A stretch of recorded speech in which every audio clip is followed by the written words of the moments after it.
¿no?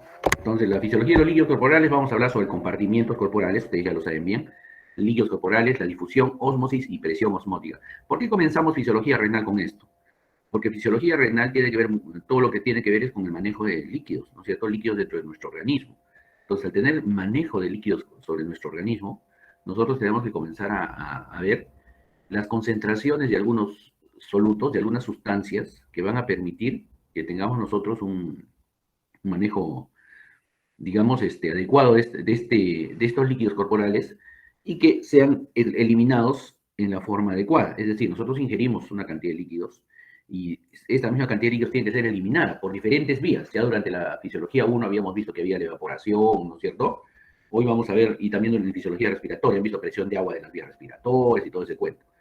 En fisiología del compartimiento del aparato urinario, fisiología renal, vamos a ver que los líquidos son eliminados por el aparato urinario, es la micción que ustedes hacen a diario. Pero esta micción no solamente es de un tipo, sino que esta micción nos va a llevar a que tengamos diferentes, digamos, componentes en la orina, ¿no? Y estos componentes en la orina, sobre lo que va a versar su práctica, estos componentes en la orina son importantes porque van a permitirnos a nosotros, van a permitirnos de que podamos analizar la orina, ver la orina que tiene y dar un diagnóstico con un examen de orina, un sedimento urinario, ¿ya? Entonces, por ejemplo, acá tenemos los líquidos corporales, ya ustedes lo conocen, 2/3 son intracelulares y 1/3 nada más es extracelular. Sin embargo, en los adultos, como nosotros, 60% de nuestra masa corporal está en forma líquida. Cuando vamos envejeciendo nos vamos deshidratando y por eso nos vamos poniendo más chiquitos cada vez. Y cuando somos niños, cuando recién nacemos, 70% de nuestra masa corporal es líquido, ¿ya? Pero este líquido no es estático, pues este líquido está en constante movimiento, entra y sale de las células, entra y sale de las células, ¿sí? Y es transportado por la sangre que circula, es transportado por toda la sangre que circula este líquido. Este líquido también tiene diferentes iones, diferentes proteínas, diferentes nutrientes en general, que van a ser parte importante en el desenvolvimiento de nuestra vida. Es decir, el líquido que ingresa con nosotros, ingresa parte transportando las proteínas, las vitaminas, los minerales, ¿no? Que van a ser parte importantísima en la homeostasis de nuestro organismo. Entonces, el agua corporal total más o menos son 40 litros, de eso el intracelular son 25 litros, el extracelular son 15 litros. Ya ustedes saben que el extracelular se divide en plasma y el líquido intersticial, ¿no? Este cuadro ya lo conocimos antes. Este cuadro es más o menos sobre lo que nosotros tenemos en líquidos ingeridos, ¿no es cierto? Nosotros normalmente deberíamos tomar 2 litros de agua al día, 2 litros de agua al día.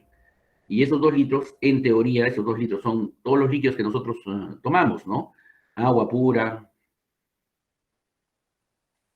agua pura, la misma alimentación que tiene, la alimentación normal que tiene la alimentación normal que tenemos todos los días, absolutamente todos los días, ¿no es cierto? Entonces, y también tenemos perdón, las pérdidas, ¿sí? Las pérdidas. En las pérdidas tenemos básicamente las pérdidas insensibles, las pérdidas por piel, por pulmones, el sudor, las heces, la orina, que es la mayor cantidad de pérdida que tenemos por día, ¿no? Y tenemos, cuando hacemos ejercicios prolongados, vemos que todo va cambiando, ¿sí? Necesitamos ingerir más líquidos porque nuestras pérdidas aumentan debido al sudor, a la evaporación, a las pérdidas insensibles, ¿no? Que van perdiéndose. Lo mismo, del agua total más o menos de 40 a 42 litros, 25 o 28 litros están en el intracelular y el resto está en el extracelular. Exactamente lo mismo. El extracelular, el extracelular tiene diferentes compartimientos. El líquido intersticial es el 15% de este extracelular y está en el líquido que está entre células y está en los tejidos, está entre estos lubricando los espacios intracelulares, va el cambio del líquido entre las células. En el plasma, como ya hemos visto también anteriormente, está la porción líquida de la sangre, ¿no es cierto? El linfa, que también lo hemos visto anteriormente, es una parte del líquido extracelular, y el líquido transcelular es el que está en cavidades. El líquido cefalorraquídeo son 150, 300 mililitros que tenemos circulando permanentemente en el estuche del sistema nervioso. El líquido intraocular, ¿no? Para que los globos se mantengan turgentes. El líquido sinovial, que es en las articulaciones, para que podamos movilizar las articulaciones con tranquilidad. El líquido pleural, que ya lo ha visto con el doctor Cruz ustedes, y que proporciona que las pleuras puedan desplazarse una al lado de la otra. En la cavidad peritoneal, lo vamos a ver más adelante, también hay líquido, ¿no? Que nos va a permitir que las vísceras no se peguen al peritoneo que lo recubre, ¿no? Este es el plasma, por ejemplo, parte líquida del parte líquida. Y la composición del líquido intracelular y el líquido extracelular es diferente. Esto también ya lo han visto ustedes, ¿no es cierto? Entonces, el líquido intracelular tiene mayor cantidad de potasio, por ejemplo, que el extracelular, ¿no? El extracelular es mayormente en sodio. Y esto es importante para que vean ustedes cómo vamos a manejar después. Ustedes clínicamente van a manejar las deshidrataciones, le van a colocar a su paciente cloruros, sueros. Esta es la parte importante de digamos, de este curso. Porque ustedes en esta parte van a poder comprender qué es lo que filtra a través del riñón, ¿no? Qué es lo que reabsorbemos y qué sale a través de la orina, finalmente, ¿no? Si ustedes se dan cuenta, el líquido extracelular mayormente es sodio y en el líquido intracelular mayormente es potasio. Hay más calcio en el extracelular, más cloro en el extracelular, más bicarbonato en el extracelular. Los fosfatos son mayormente intracelulares, la glucosa es extracelular, ¿sí? Y los aminoácidos generalmente son más intracelulares para la producción de proteínas dentro de la célula, ¿no? Entonces, ustedes pueden darse cuenta de esto. Y entonces, todo este líquido extracelular que nosotros vemos es el que va a ir hacia el riñón, en esas concentraciones. Y al ir hacia el riñón es el que va a filtrarse hacia la orina. Pero en la orina tenemos esta composición.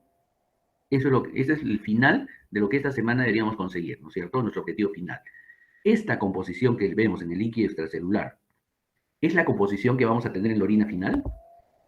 ¿Cómo medimos la cantidad de agua total en nuestro organismo? Para medir la cantidad de agua total en nuestro organismo, nosotros utilizamos algunas sustancias, ¿no? Perdón. Usamos alguna sustancia que se distribuya por todo el organismo y que no se filtre muy rápido, que no se pierda por la orina. Entonces, esta sustancia, nosotros vamos a inyectarle al paciente, ¿sí? Y al inyectarle al paciente, esta va a alcanzar una concentración en miligramos por litro. Y entonces esto nos va a conducir a ver si nosotros hemos colocado 1000 miligramos y nosotros tenemos una concentración de 200 miligramos por litro, entonces 1000 entre 200 serían, el volumen total serían 5 litros, ¿no? Entonces, esa es más o menos la lógica que tenemos cuando nosotros medimos una sustancia indicadora.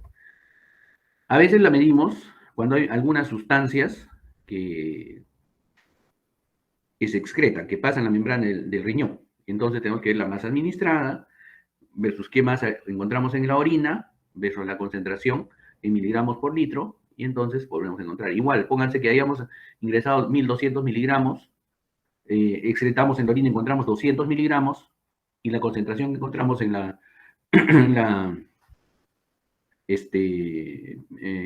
orina son 200 miligramos por mililitro. Igual, entonces restamos 1200 menos 200, 1000 entre 200, 5 litros, ¿no? Entonces, esa es otra manera de medir. Entonces, tenemos dos maneras hasta ahora. Sustancias que no se excretan, que no pasan la barrera del riñón, y sustancias que sí pasan la barrera del riñón se excretan. Entonces, en estas sustancias que pasan la barrera del riñón, es importante la cantidad de eliminación que tienen por la orina. Hacemos un examen de orina al paciente y vemos cuánto de eso se ha eliminado por la orina, ¿ya?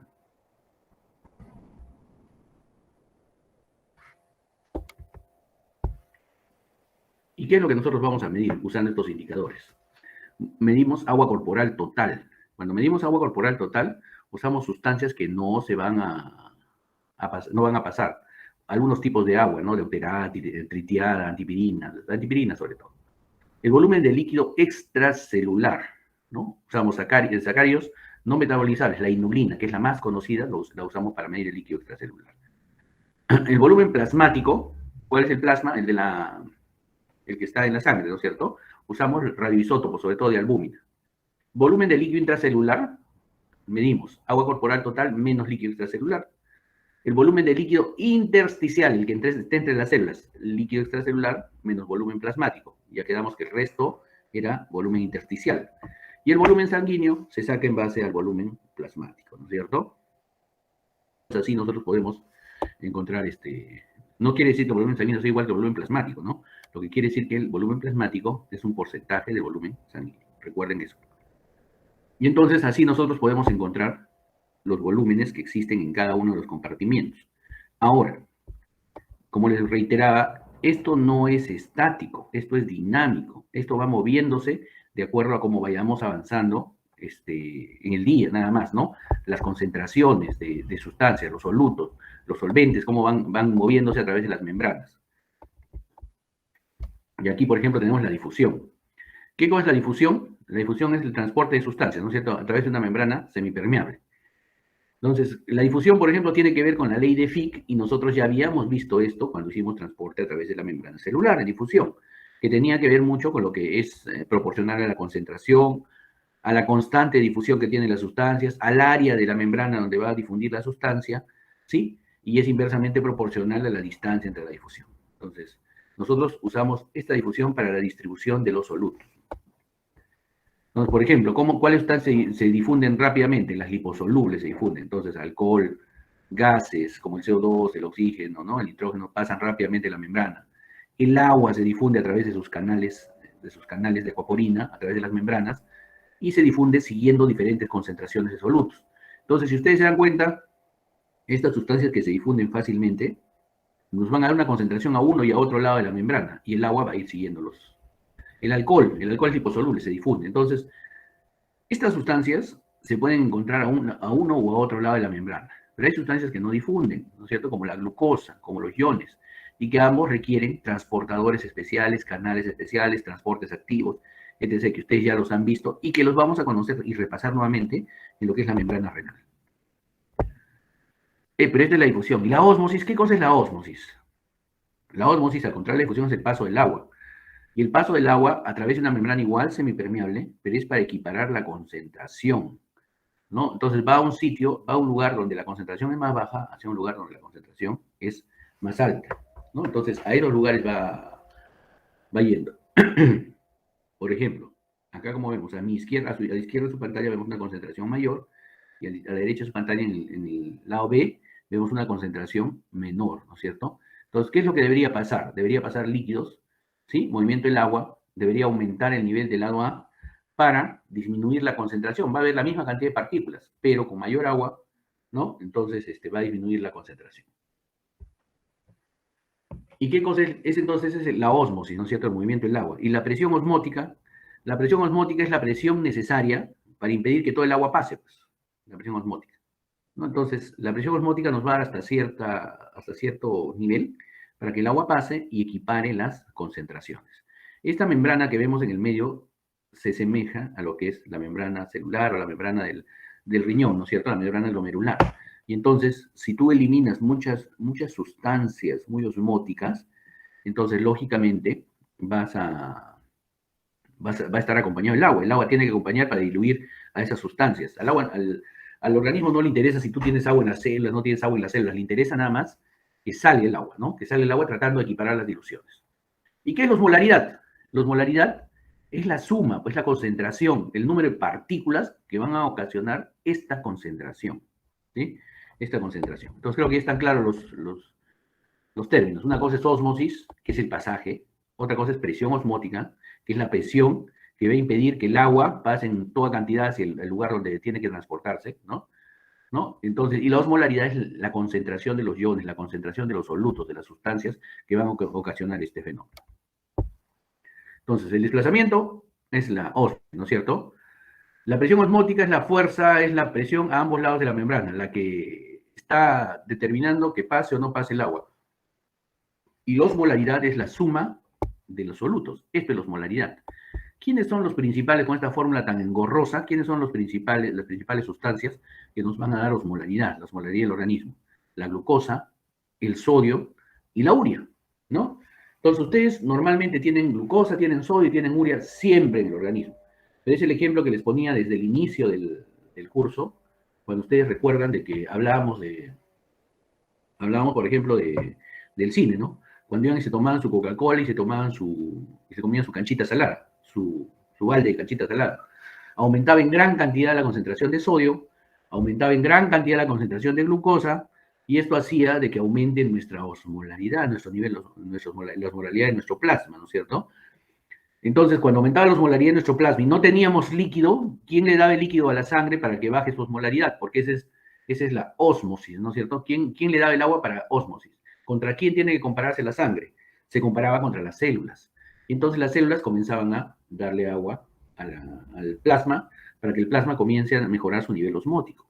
Esto ocasionaba dos cosas, deshidratación celular, y ocasiona que salga el agua, que haya mayor cantidad de agua, mayor cantidad de líquido circulante en las células, ¿no es cierto? Haya mayor cantidad de líquido, y al circular mayor cantidad de líquido, esto hace que vaya a aumentar el flujo de líquido hacia el riñón y aumenta la diuresis. Y entonces tu vejiguita se iba llenando, llenando, llenando, y te ibas al baño más rápidamente en el cine, ¿no? Entonces, solo por lo que tú habías consumido. O sea, no solo es la Coca-Cola que se tomaron, ¿no? Sino también tiene mucho que ver la canchita. Entonces, ¿cuánto es lo normal que nosotros debemos tener de nivel de osmolaridad? 290 más menos 5, ¿ya? Si nosotros aumentamos de osmolaridad por cualquier motivo, por ejemplo, un diabético aumenta su nivel de glucosa, aumenta su osmolaridad, aumenta la deshidratación celular, y entonces comienza a deshidratar el cerebro y el paciente entra en coma, ¿no? Y entonces le llamamos coma hiperosmolar, coma diabético, ¿sí? Entonces, ¿cómo medimos la glucosa? ¿Cómo medimos la osmolaridad? Por la fórmula engorrosa, o podemos medir por un osmómetro, ¿no es cierto? Y el osmómetro nos va a dar más o menos 290, 280, y realmente es 290 más menos 5, ¿ya? Entonces, osmolaridad, ya hemos visto, ¿no es cierto? La osmolaridad es la concentración, ¿no es cierto? La osmolaridad es la concentración. La presión osmótica es la presión que se ocasiona para que puedan entrar o salir los fluidos, ¿no es cierto? Los fluidos, ¿no? De los compartimientos. Y la ósmosis es la concentración, ¿no? La concentración de solutos.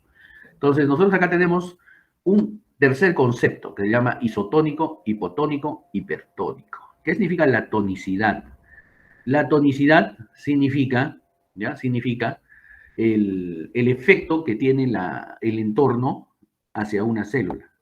Por ejemplo, un medio isotónico quiere decir que tiene las mismas concentraciones con la célula. Un medio hipotónico quiere decir que tiene menor concentración que las células. Y un medio hipertónico quiere decir que tiene mayor concentración que las células. Acá, perfecto el ejemplo del cine. Tú entras a tu película en nivel isotónico, ¿no es cierto? Entonces, como tu concentración de solutos está igual en tus glóbulos rojos o en tus células y tu medio externo, entonces el intercambio de líquidos es mínimo, ¿no? Entonces todo está hidratado, todo está en homeostasis. Pero en el momento en que esto se vuelve hipotónico, quiere decir que tú estás tomando, por ejemplo, agua pura, ¿no es cierto? Comienzas a tomar agua pura, ¿no? Entonces, llega un momento en que tomas tanta agua, no me refiero a que tomes 2 litros, ¿no? Puedes tomar el agua pura, pónganse le colocamos sin querer directamente endovenoso 3 litros de agua pura al paciente, de agua destilada, pura, sin solutos, nada. Nos equivocamos.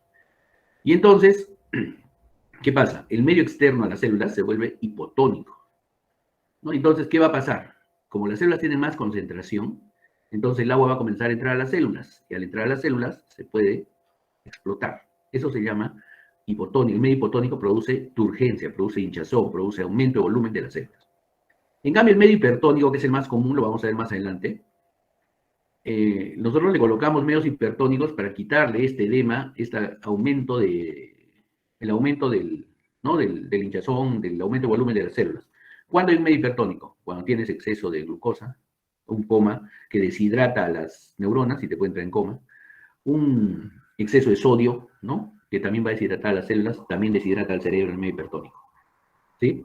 Entonces nosotros, por ejemplo, utilizamos sustancias hipertónicas, como el cloruro de sodio al 3%, al 7%, por ejemplo, cuando tenemos un paciente que se ha golpeado la cabecita, un edema cerebral, ¿no? Entonces, al tener el edema cerebral, el paciente va comenzando puede tener las neuronas aumentan el volumen, y esto puede ocasionar muchos problemas, hay que regresarlas a su nivel normal. Entonces le ponemos soluciones hipertónicas, que van a pasar por el plasma, y como hay mayor concentración, entonces el líquido que está dentro de las neuronas hinchándolas va a salir. ¿Por qué sale? Porque intenta equilibrar, como ustedes saben, ¿no es cierto? Tanto intra como extracelular se intentan equilibrar, y ese es nada más el motivo de la tonicidad. Entonces nosotros tratamos de equilibrar nuestras células con soluciones isotónicas, ¿ya? Sin embargo, puede haber, sin darnos cuenta, soluciones hipotónicas, ya hay peligros en eso. Como decía, por ejemplo, entra un paciente con un coma hiperosmolar, Coma hiperosmolar me refiero a que aumentó la osmolaridad. ¿Cuáles son los motivos de aumento de la osmolaridad? Sodio, glucosa, urea. Este coma hiperosmolar, por ejemplo, es porque tienes una mayor concentración de glucosa. De lo normal, que es hasta 120, estás con 400 de glucosa, 600 de glucosa. Entonces, lógicamente, tu osmolaridad va a aumentar terriblemente. Y entonces, como esa osmolaridad está en el plasma, ¿qué es lo que va a pasar con tus células? Tus células van a decir, hay demasiada concentración, demasiada osmolaridad fuera de nosotros. Saquen líquido. Y al salir el líquido lo van a deshidratar las células, ¿ya? Y eso es lo que sucede. Entonces, nosotros tenemos que trabajar generalmente con sustancias isotónicas. Por ejemplo, cuando hay este coma hiperosmolar, como les decía, viene con mucha glucosa, ¿qué es lo que hacemos nosotros? Ahí le ponemos agua destilada al paciente.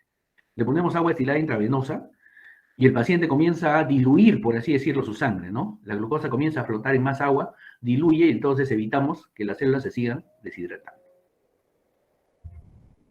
Entonces, las membranas pueden ser impermeables, ¿no? Que no dejan pasar nada, las semipermeables, que dejan pasar algunas sustancias, selectivas, donde solo puede aparecer algunas cosas como algunos solutos o como agua, nada más, ¿no es cierto? Dialíticas, diálisis, cuando solo pasan sustancias, por eso hacemos diálisis, ¿ya? Y que no son selectivas, que pasa lo que sea, agua, soluto, etc. Entonces, ¿quiénes aumentan los líquidos corporales o los disminuyen? ¿Quiénes? Cuando nosotros tomamos agua o cuando nos ponemos por vía venosa agua, aumenta nuestro volumen corporal. Cuando nos deshidratamos, cuando eliminamos mucha agua y no la recuperamos, disminuye nuestro volumen corporal. Los líquidos intravenosos definitivamente van a aumentar nuestro volumen circulante, ¿ya? Si, por ejemplo, tenemos diarreas, vómitos, van a disminuir nuestros líquidos, ¿sí? Cuando tenemos mucho sudor o cuando orinamos demasiado, también van a disminuir nuestros líquidos. La obesidad disminuye nuestros líquidos, porque la grasa no tiene mucha agua, ¿ya? Los hombres tenemos un poquito más líquido que las mujeres, mayor masa muscular, y por la edad, como ven, desde niños tenemos casi mayor agua, 70% recién nacido, y van bajando al 60, hasta el 50% del líquido corporal. Entonces, el agua es la que se desplaza rápidamente siguiendo a las concentraciones del líquido extracelular al intracelular y etc. Por ejemplo, nosotros tenemos una concentración dada de sodio, ¿no es cierto? Lo normal es de 135 a 145. Por eso les decía, nunca hay un límite normal, un límite absoluto. No es el sodio 140 y punto, se acabó. No. El sodio se trabaja como el potasio, como todos nuestros solutos, se trabaja bajo márgenes de normalidad. Y el margen del sodio es 135 a 145 miliequivalentes por litro. Menos de 135 lo consideramos hiponatremia. Más de 145 lo consideramos hipernatremia. Y es aquí donde yo les digo que tenemos soluciones. ¿Nosotros qué usamos? Nosotros usamos generalmente soluciones isotónicas para que el paciente pueda, digamos, equilibrar el líquido intra y extracelular, ¿no es cierto? Y no se nos hidraten ni se nos hinchen las células, menos las neuronas, ¿no?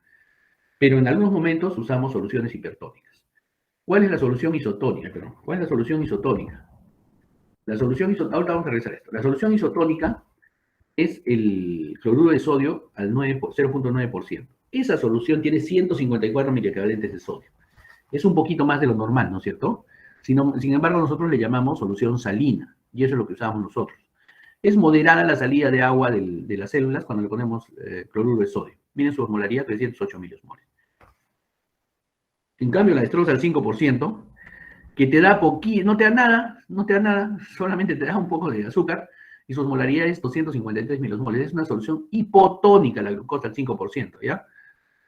Se da generalmente para mantenimiento de vía, para poner medicamentos, todo, ¿no? Con todos los niños. ¿Ya? Es hipotónica. Tenemos el lactato ringe, no lean el normosol, no tenemos. El lactato ringe sí tenemos, es un poco más fisiológico. 130 de sodio, 109 de cloro, porque el cloro normalmente es de 105 a 110. Nosotros en el cloro de sodio del 9%, al 0.9% le damos 154, o sea, es una solución hiperclorémica. Entonces, el lactato ringe nos da una osmolaridad más o menos de un pH adecuado, nos da de 273 miliosmoles, un poco más parecido a la sangre, ¿no? A la osmolaridad sanguínea. Y las soluciones al 3%, al 7.5% de cloruro de sodio se dan cuando necesitamos bajar rápidamente el edema cerebral, ¿no es cierto? Le damos pocas veces, pero lo damos. Miren ustedes la concentración de miliequivalentes en sodio por litro y miren ustedes su osmolaridad, 1026, 2567, ¿no? Situaciones de vida o muerte nos hacen usar estas soluciones hipertónicas, ¿ya? Y acá se ve clarito, pues, ¿no es cierto? Una hipotónica Cuando el cerebro está en forma, tenemos soluciones hipotónicas, entonces el cerebro se hidrata, ¿no? Se hincha. Y cuando tenemos soluciones hipertónicas, lo deshidratamos al cerebro. Y eso es lo importante, que cuando hay un edema cerebral, cuando el paciente se golpea la cabecita, y ustedes lo tienen que tratar, hay que darle una solución hipertónica para que disminuya el edema en las primeras horas. La hiperglicemia también nos cambia pues todo, ¿no? Porque la hiperglicemia es básicamente extracelular más bien. Y al tener hiperglicemia, más de 120, y bueno, para que sea patológica es más de 320 milosmoles te va a producir. La hiperglicemia de más de 600 miligramos te va a conllevar a que las células saquen agua de su interior y las pongan en el plasma, ocasionando una deshidratación celular. Y al ocasionar una deshidratación celular, lo que ocasiona es una disfunción, ¿no? Y podría morir el paciente en coma por la glucosa. ¿Qué es lo que tenemos que hacer acá? Bueno, aparte de la insulina para que la glucosa ingrese rápidamente, ¿no? Entonces hay que estabilizar al paciente de esa manera y hay que hidratarlo. ¿Qué más le pongo para hidratar, para bajar la osmolaridad?